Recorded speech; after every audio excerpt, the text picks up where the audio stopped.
We live in a world where spending never stops. Cherie, you're going to need to be tannoying this.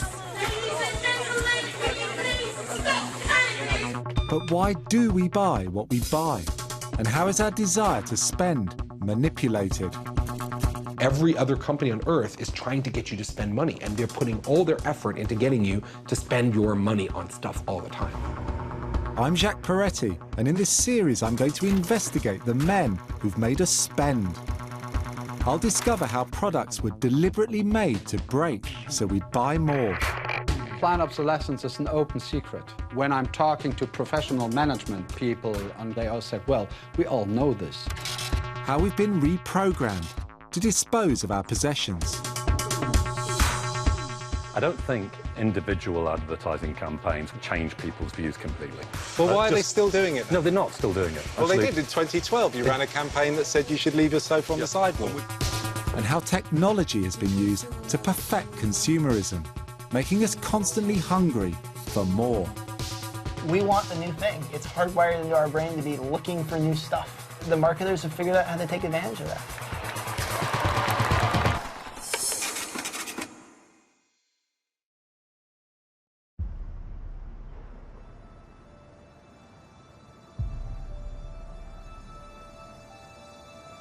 This looks like a concert, but it isn't. It's a lavish promotional video for the launch of a new gaming console, the Xbox One. 5, 4, 3, 2, 1. And the star of the show is a small plastic box costing £450. Xbox One! Xbox One! Xbox One! Xbox One! Consumer technology has moved centre stage. This footage shows how it's treated with an awestruck reverence once reserved for A-list celebrity. Except now, it's a console. And Xbox learned about the orchestrated hysteria around a product launch from the masters, Apple. For the past 7 years, people have queued for hours or even days to get their hands on the latest upgrade. We've been out here 15 days, 2 weeks, and 1 day.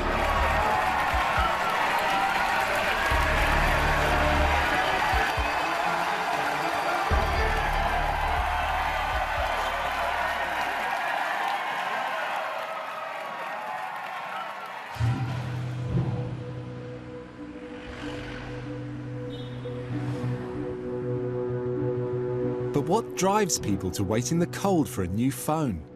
I've come to the Apple store on Regent Street to talk to the very patient man at the front of the queue for the new iPhone 5S. And what's the 5S going to do that the 5 doesn't do?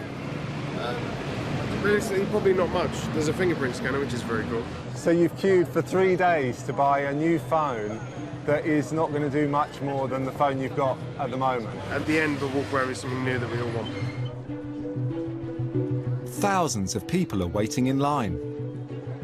How long have you guys been waiting? 18 hours. 18 hours.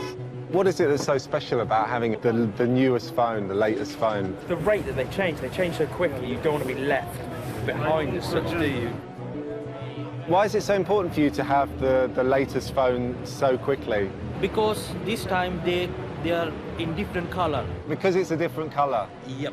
That's what's brought you here? Yep. It's a part of my life at the moment. It's 8:01, and the doors of this Apple store are about to open, and close to 3,000 people queuing are going to go in and buy the iPhone 5S.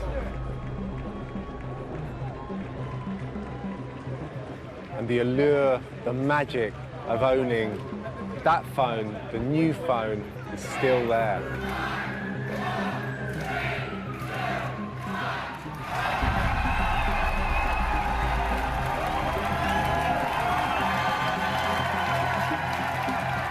It's like a Hollywood premiere, and all because you can get a phone that's a little faster.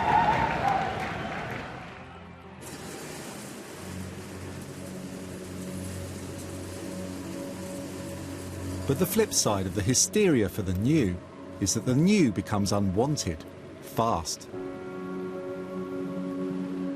Yesterday's desired item is tomorrow's piece of trash.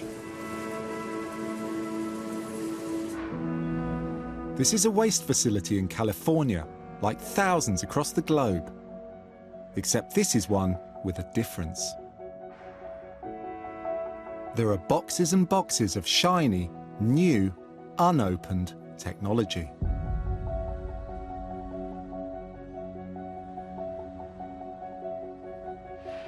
If you look around here, you'll see quite a few brand new products still in their boxes.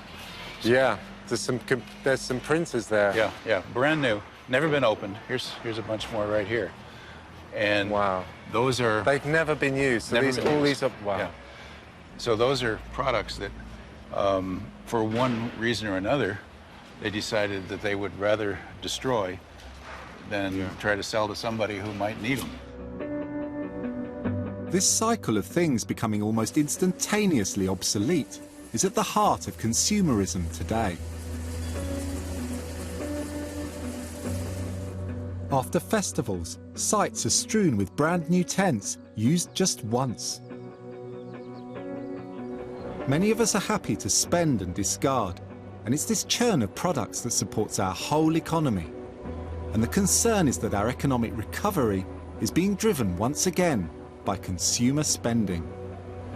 We live in a world of almost limitless consumption, but this didn't happen by accident. The cycle of relentless spending and throwing away was engineered.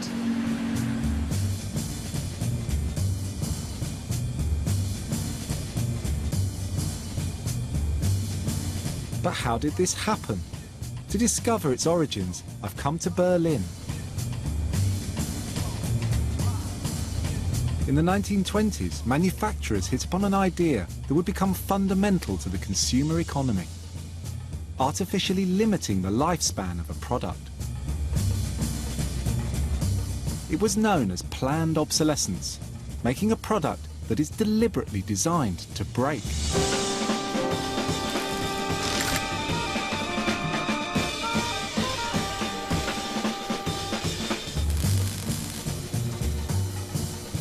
Planned obsolescence began with one of the most basic consumer products of all: the light bulb. This is the former Osram factory in East Berlin.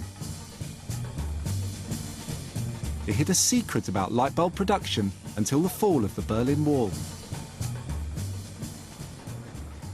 In the early 1990s, long-forgotten papers were discovered in this factory. They revealed an extraordinary secret deal that would provide the template for the consumer obsolescence we live with today. In the 1920s, a coordinated decision had been taken by a global cartel of companies to reduce the lifespan of bulbs. It was known as the Phoebus Cartel.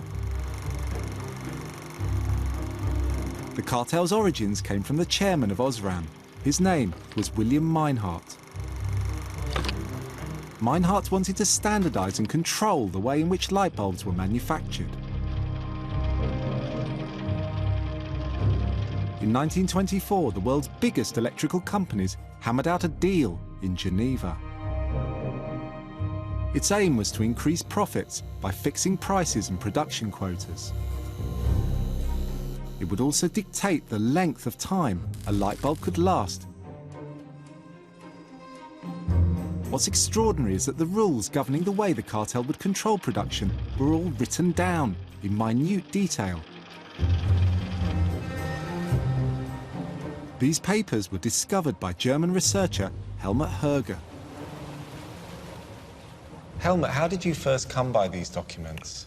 Well, I know after the war came down, I knew the Workers' Council people of the light bulb factory. And when the factory closed down, they saved the archive.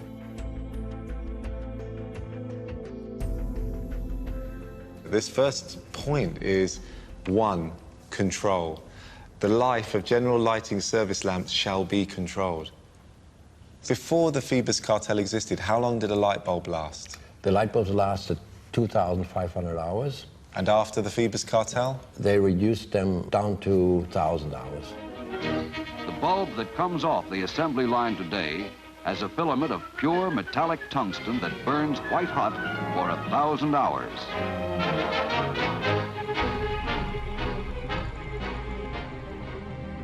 Bulbs that lasted longer burned less brightly. The companies maintain that the 1,000-hour lifespan was a compromise between these two factors, durability and efficiency. Yet the impact on sales was phenomenal.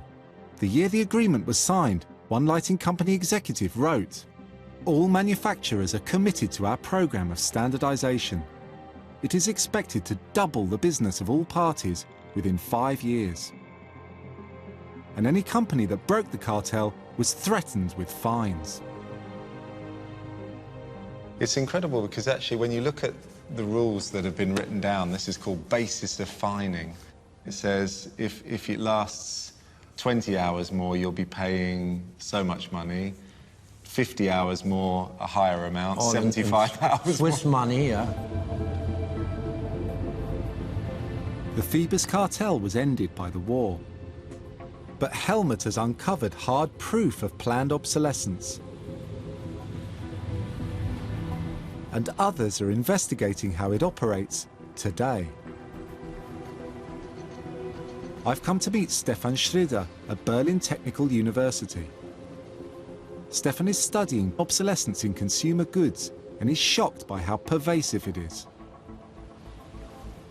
Planned obsolescence is an open secret. When I'm talking to professional management people on congresses and so, they all say, well, we all know this. Stefan has identified obsolescence in everything from washing machines with heating elements which fail too early to electric toothbrushes with sealed panels, preventing you from changing the batteries. The clearest example of all is the printer cartridge. This is from a printer, right? Yeah, this is from a printer, it's a cartridge. Okay. And there's a counter inside. What does the counter do? It counts the pages you've been printing with this cartridge. So it is there, it's like a clock, counting down to 50,000 pages. And then it's saying, I'm empty. And it's just this simple dial here is effectively counting down to the moment that it stops working. Yeah. So you can reset the counter, you know? You can reset it. And a friend of mine just do it. He reset it, put it inside again, and still printing. And he's putting it down to 0, you reset it for 3 times, and it's still printing. All you'd have to do is reset it and it would work, but instead you have to buy a brand new cartridge. A brand new one or refilling it. Yeah. This is planned obsolescence in the cartridge of a printer, obviously.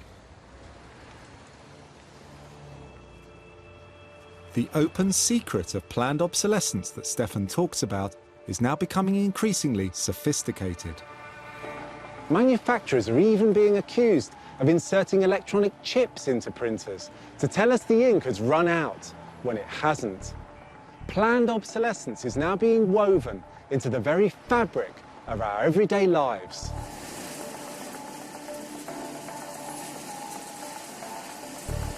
We live in a world of products designed to have a limited lifespan and accept it. But why? Because the idea of continual spending is deeply embedded in our collective consciousness. Not as a needless activity, but as a duty. A duty to consume.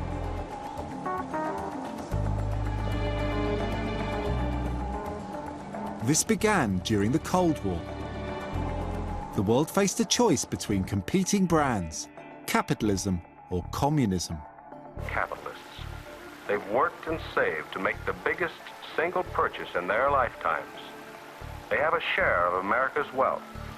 They've seen capitalism work.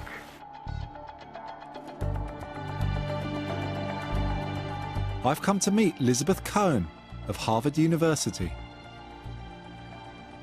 How important was consumerism as a way of kind of defining democracy? American democracy was viewed as really linked deeply to mass consumption. Not only that everybody could have goods and could live a prosperous life, but that we had choice as consumers, in contrast to the Soviet Union, where not only did they not have the kind of material goods that Americans had, but they also had no choice. But in the 1950s, cracks were already beginning to show in the edifice of consumerism. In 1951, Ealing comedy The Man in the White Suit wryly satirized the idea that the public were being duped by companies using obsolescence. Set in the heart of the industrial North, it imagined what would happen if a product were to be created that never broke. Some fool has invented an indestructible cloth, right? Yes, but it'll knock the bottom out of everything, right down to the primary producers. What about the sheep farmers and the cotton growers? The importers and the middlemen. The big stores even. It'll ruin all of them. It wasn't only the mill bosses. The mill workers were unhappy. Now what do you think of him? And you think they'll go ahead with it? Certainly.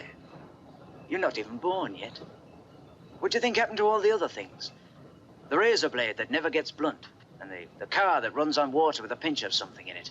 No. They'll never let your stuff on the market in a million years.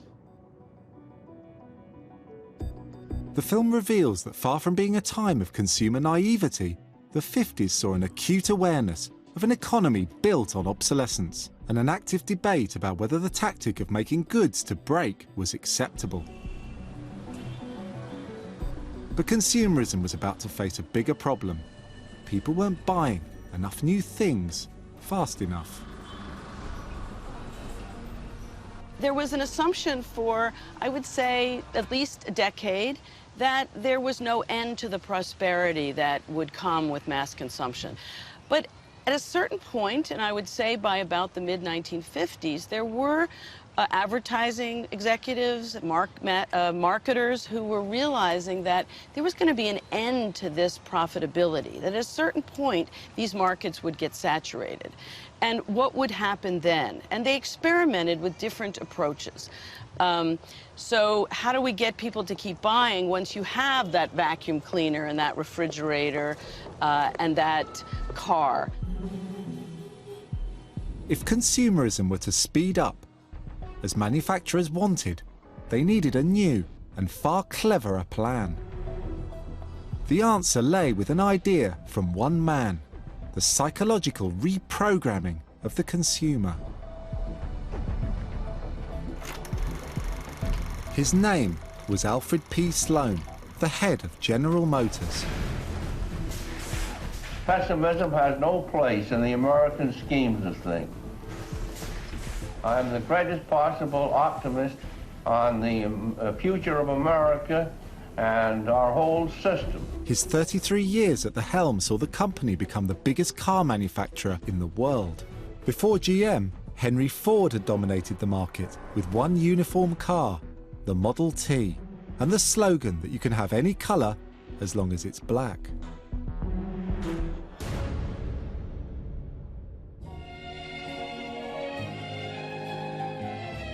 But Sloan realised that he could vastly increase sales by offering a different car for every income bracket. He could segment the market over and over. Oh, the good life, full of fun, seems to be the ideal. But even having several lines of car wouldn't be enough to keep the sales rolling in.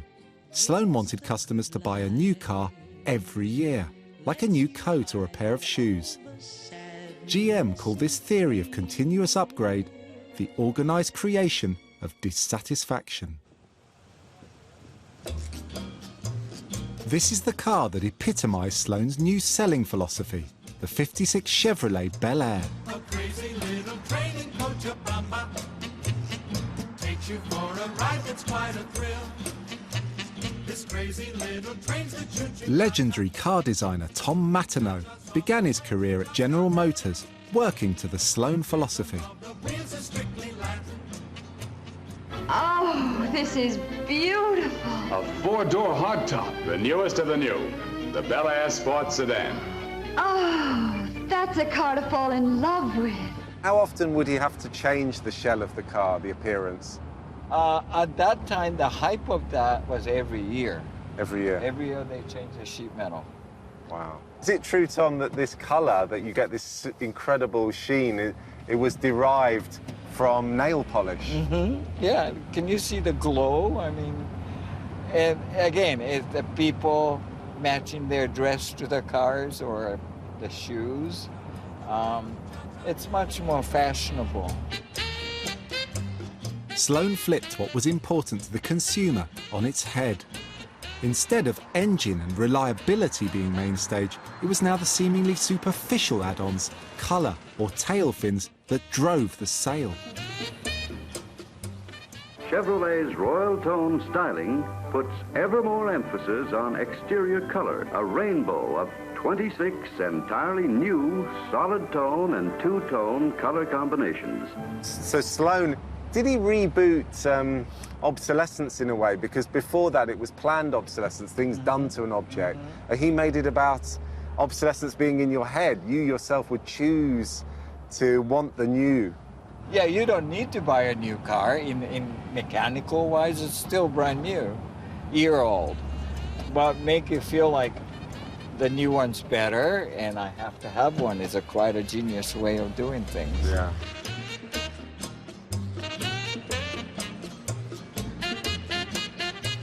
Soon, this idea, the organised creation of dissatisfaction, spread across the Western world,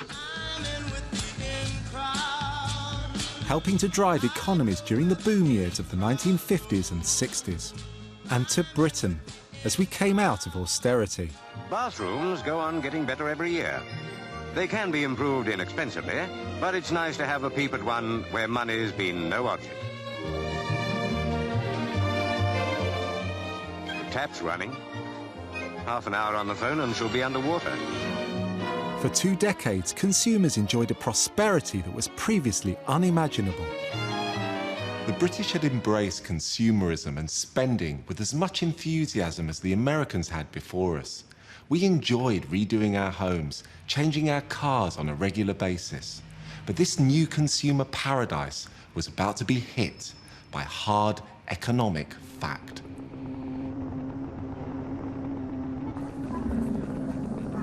At the end of the 60s, wages which had previously kept pace with prices began to stagnate.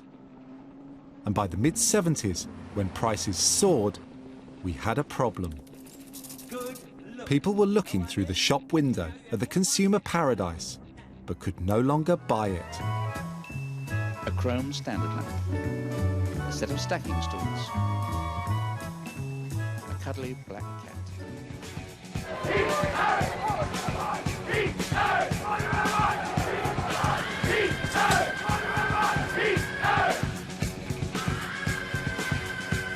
In 1974, this double whammy of rising prices and stagnating wages reached crisis point with the miners' strike. We're not going to accept pennies. Well, my own fear, we're not going to accept pennies this time. We've got to win it, haven't we? If it beats us, what chance has other people? They've no chance whatsoever.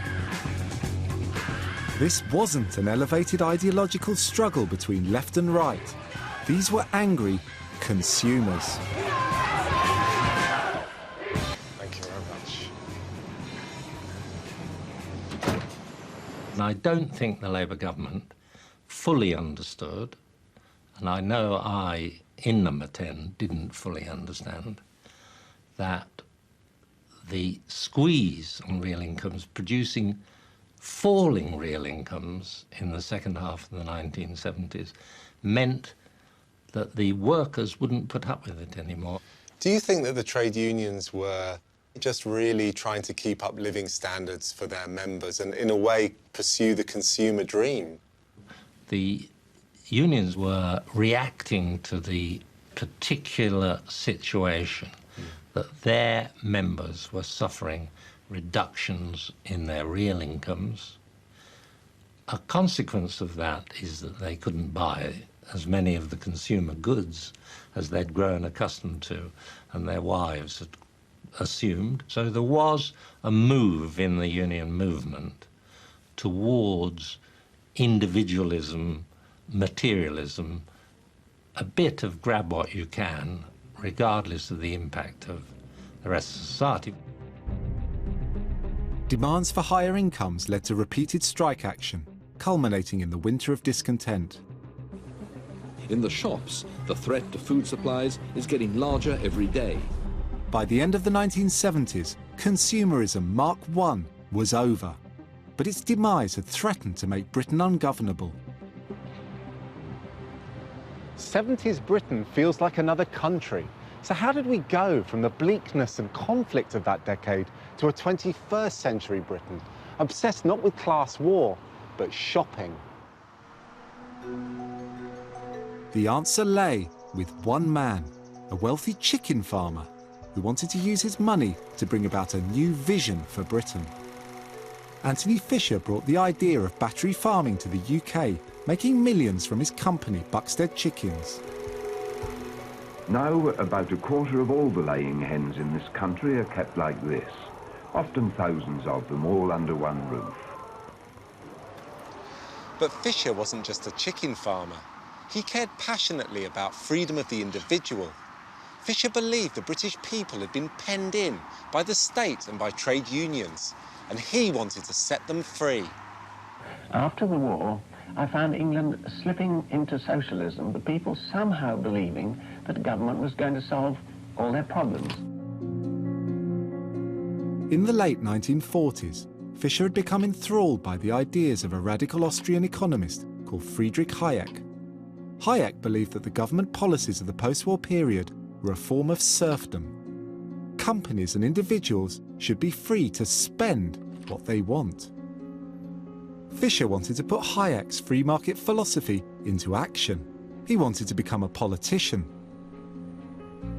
But Hayek convinced him his money would be better spent on setting up a new type of organisation called a think tank.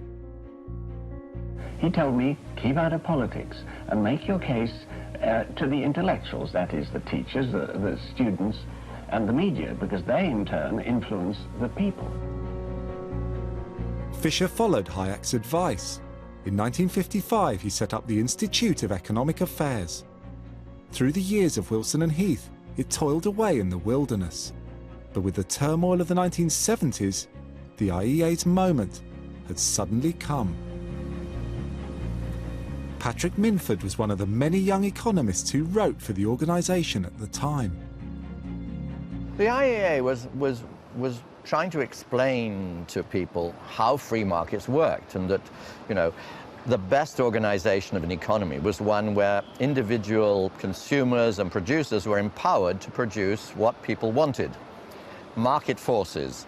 And the idea was, you know, people would therefore produce better stuff that people actually wanted to buy. No longer would Britain be divided by tribal loyalties, by communities built around localised production. Now we would be consumers, whose spending power would change our sense of belonging. In free markets, the consumer is sovereign. The whole point of free markets is to give the consumer sovereignty and to allow people, ordinary people, to conduct their lives in a way they want, which is consumerism. With Britain in chaos, the free market ideas of the IEA were seized upon by conservative politicians, then in opposition. And then they want us all out. Angus, hello, in you go. And in particular, I'll bring you all out in a moment. They were looking for an idea that would give Britain a new, unifying identity, built not on class war, but economic freedom and consumerism. So these were the ideas that were starting to be pushed by writers for the IEA in the 70s. And they then were taken up by Mrs. Thatcher when she came into the leadership, and Keith Joseph, to formulate a new strategy. Let me give you my vision. A man's right to work as he will, to spend what he earns, to own property, to have the state as servant and not as master. These are the British inheritance.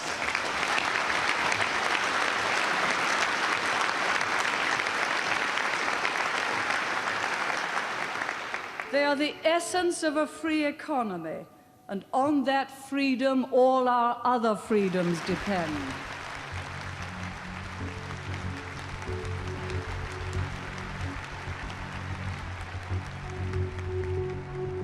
The 70s saw Britain riven by ideological conflict, but the ideas of the Institute of Economic Affairs offered a way out.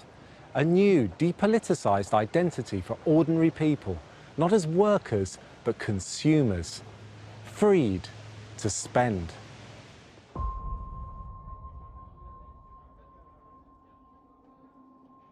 The politicians promised us prosperity, built on the economic freedom of this new consumerism Mark II. But to some, this wasn't salvation. It was brainwashing. Just as 30 years earlier, with the man in the white suit, consumerism was attacked on film. This time it was a horror movie, Dawn of the Dead. Director George Romero portrayed consumer society not as a form of freedom, but as a new type of slavery.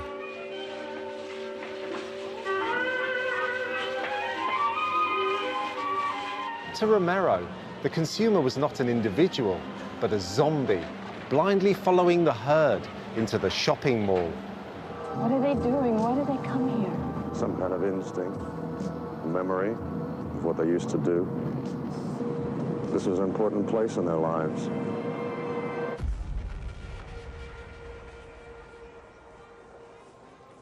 But Romero's critique didn't chime with the public mood.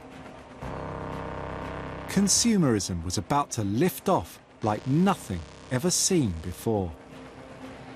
Economist Juliet Shaw has examined how the early 1980s laid the foundations for the almost limitless consumption we have today.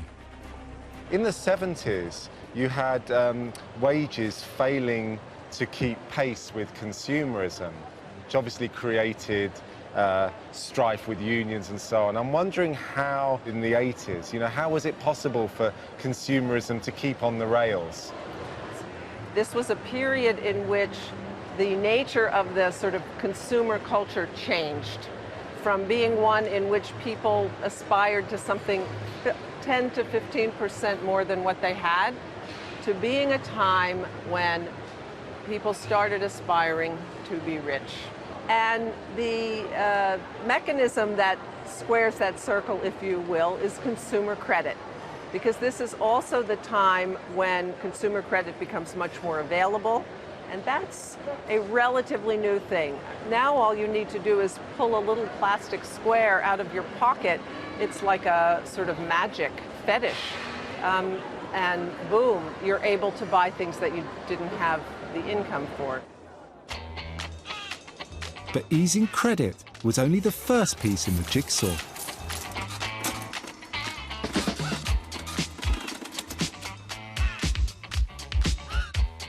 A new technological innovation would also transform choice and make goods vastly cheaper.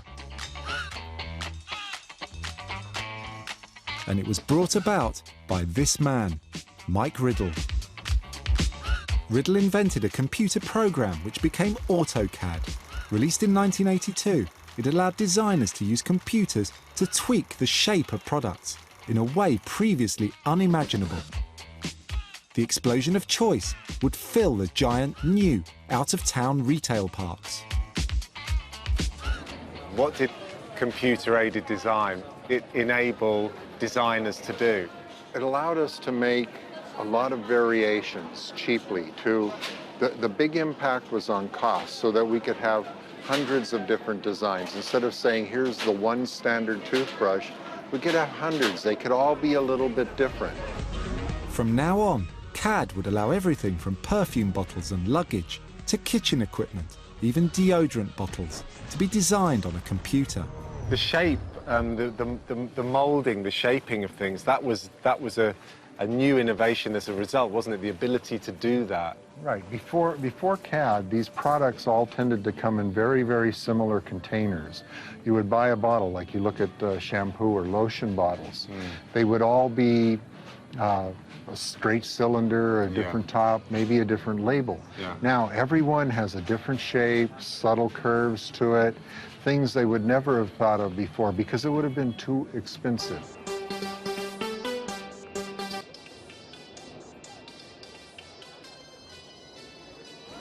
By enabling an array of dizzying choice, CAD made things desirable and cheap. And this new 1980s world of consumer wonder created an unprecedented consumer binge. New products become very important. The turnover in the fashion cycle really shrinks, and that's part of what my research shows, which is the amount of time between when a household or a person buys something and when they discard it, because it is no longer socially valuable, not because it doesn't work anymore. It still has utilitarian value, but because it is passé. It's no longer something that is worth anything because there's a new model out. And the trailblazer for disposability was the reinvention of the watch. Swatch's supercharged ads show how they turned an old-fashioned business based on quality which lasted a lifetime into the symbol of 80s fast, disposable consumerism. These days, it's fashion that makes us tick. Swatch, the new wave in Swiss watches. Oh, wow, this is your collection of watches. Yep. Darren Clare worked as head of sales for Swatch in the UK. Darren, how was Swatch able to turn a watch from something that you had for a lifetime to you know, basically these, you know, owning one of these and then wanting another one and another one and another one? I think really the key was linking into the fashion industry and also having 100+ new watches every single year being launched. So we had a spring, summer and an autumn, winter collection every single year.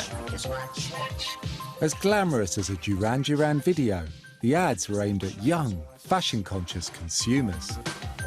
I like your Swatch. Sink or swim in it, work out in a gym in it. A Swatch is made to take it because it's Swiss-made. Swatch! And it was brand new. I mean, I think it was literally market-changing because nobody had done anything like this before.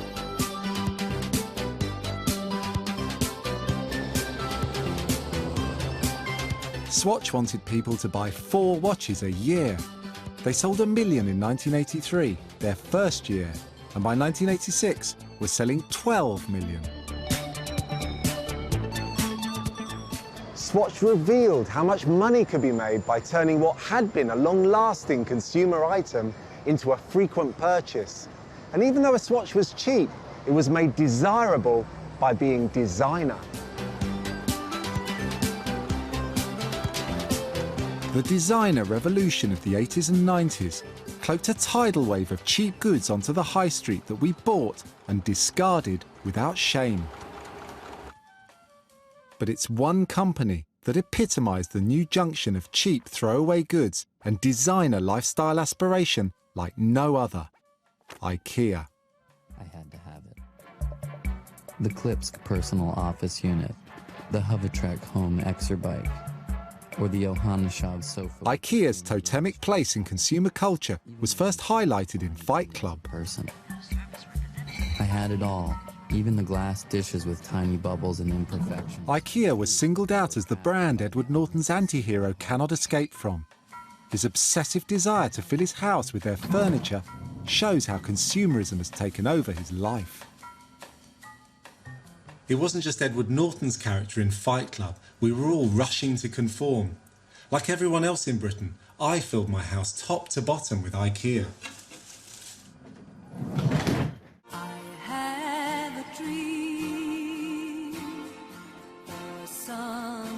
The company was founded in the 1940s by Ingvar Kamprad. From the beginning, he was single-minded in his ambition, and today it's the world's largest furniture retailer. But it was in the 90s, when IKEA conquered Britain, that its profits went stratospheric. By 1994, IKEA had global sales of nearly $5 billion a year. They queued from the early hours for a first glimpse into the Aladdin's cave alongside the M62. I believe in angels. Johan Stenebo worked at IKEA for 30 years, climbing the ladder to become Kamprad's right-hand man. And what happened when IKEA came to Britain? First of all, IKEA's concept was enormously strong, and there was a huge void in the market in the UK. Their ads cleverly sought to persuade the British public to buy into the new homestyle revolution. Chalk out that chins, come on, do it today. Rise up that helmet and throw it away. So there came IKEA with all these colorful Scandinavian ideas of how to, furnish your home. Our homes could be playful and happy and light, loose and informal and stripy and bright. And what IKEA did was to elevate the prices. So IKEA in the UK had the highest prices because there wasn't any competition. Who would blame them? They weren't, had the highest prices in the whole IKEA world. Therefore, IKEA in the UK had the highest profits. So it was an enormous success. And I think people were way up in IKEA were dumbfounded by the success. Britain no longer has the highest prices in the IKEA world, but the prices didn't stop IKEA changing the way British people bought furniture. Do you think that IKEA ushered in the disposable, throwaway culture that we live in today? Yeah, absolutely. I think we were definitely guilty of that. When IKEA got to the US, they made this explicit with an ad directed by Spike Jonze, which mocked people's sentimental attachment to belongings and directly challenged them to modernise their lives.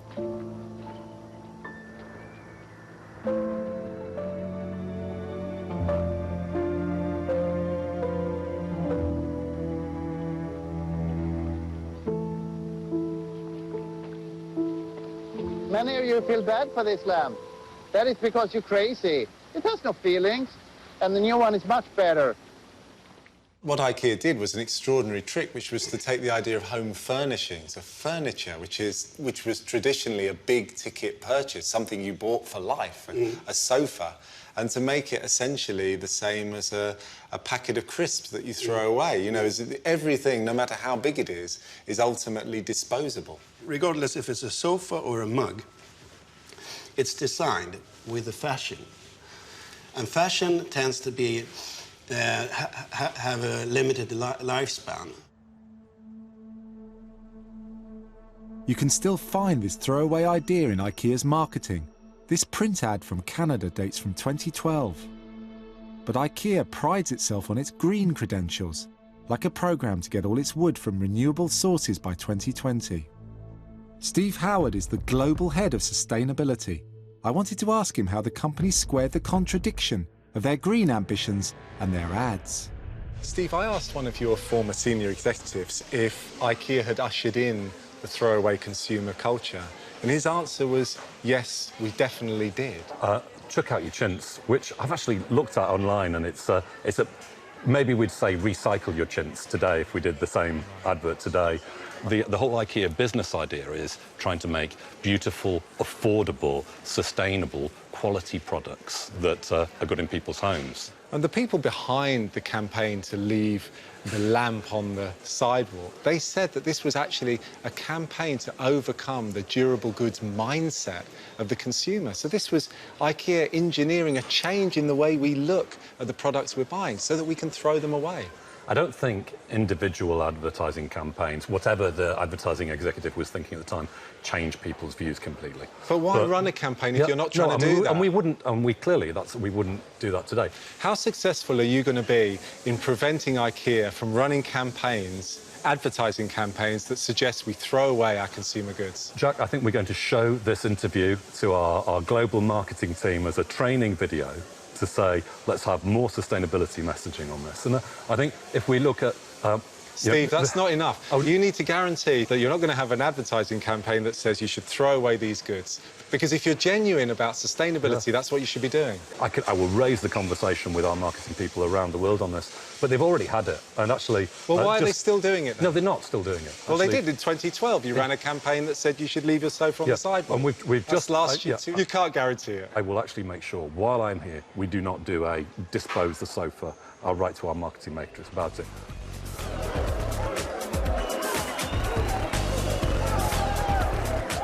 "20 years after it first came to Britain, IKEA was still provoking hysteria when opening a new store at Edmonton in North London in 2005.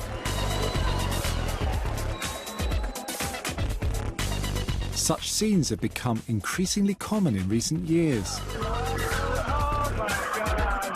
This is what happened when Primark opened on Oxford Street. And now we have imported the pre-Christmas madness of Black Friday sales from the US. Cherie! Cherie, you're going to need to be tannoying this. Ladies and gentlemen, will you please stop But the biggest example of consumer frenzy in the last 10 years was the 2011 riots, which cost an estimated £200 million and affected 48,000 businesses. They began here in Tottenham. The most targeted stores of the 2011 riots give a good indication of the most desirable goods in modern Britain. And more popular than clothes or trainers was consumer technology. And right at the top of the shopping list, the mobile phone.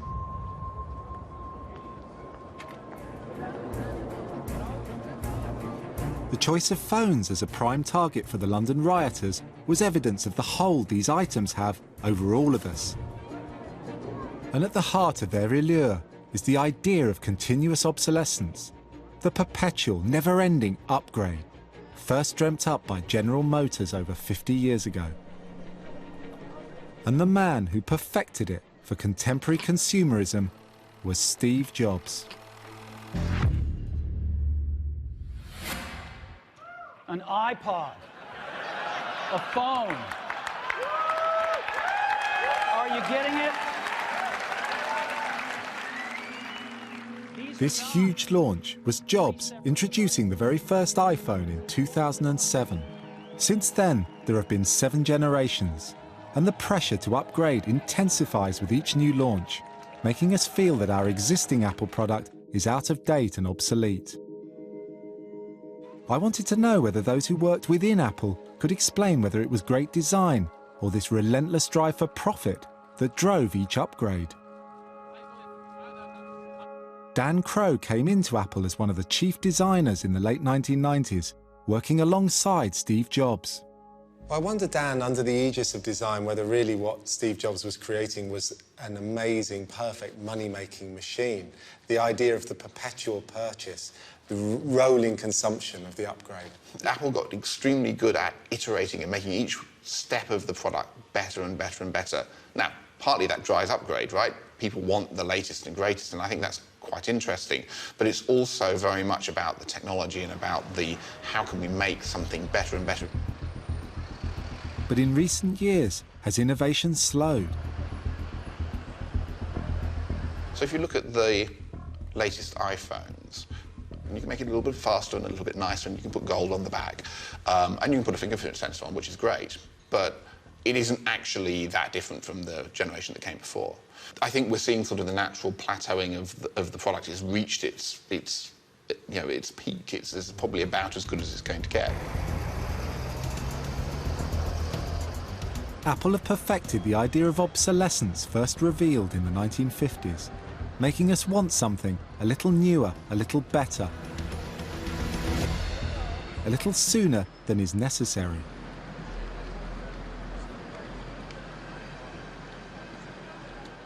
But there are those who believe that Apple are also guilty of making it difficult for us to keep hold of our existing products, even if we don't want to change them. Back in 2004, the jewel in Apple's crown was the iPod. The silhouette motif of its advertising campaign emphasised the product's universal appeal. So 1, 2, 3, take my hand and come with me because you look so fine that I really want to make you mine. I say you look so fine that I really want to make you. But 2 brothers here in New York City started their own campaign, which they called iPod's Dirty Secret, that the batteries didn't last more than 18 months. Jack, welcome. Nice to meet you. Yeah, good to see you. Come on in. Thanks for your time. Casey, what prompted the campaign? Well, you know, this is 10 years ago now. I'd just gotten the iPod, and it was $400. So a year later, or a year and a half later, when the battery died, and I wanted to fix it. I wanted my iPod back. I called the Apple 800 number, the Apple Care number, and I explained that my battery was dead. If the battery, how long is it? How old is it? About 18 months old. 18 months. Okay, it's past its year, which basically means for there'll be a charge of $255 plus a mailing fee to send it to us to refurb it, to correct it. But at that price, you know, you might as well go get a new one. So my brother and I came up with this idea to make a movie where we made this stencil that said iPod's unreplaceable battery lasts only 18 months.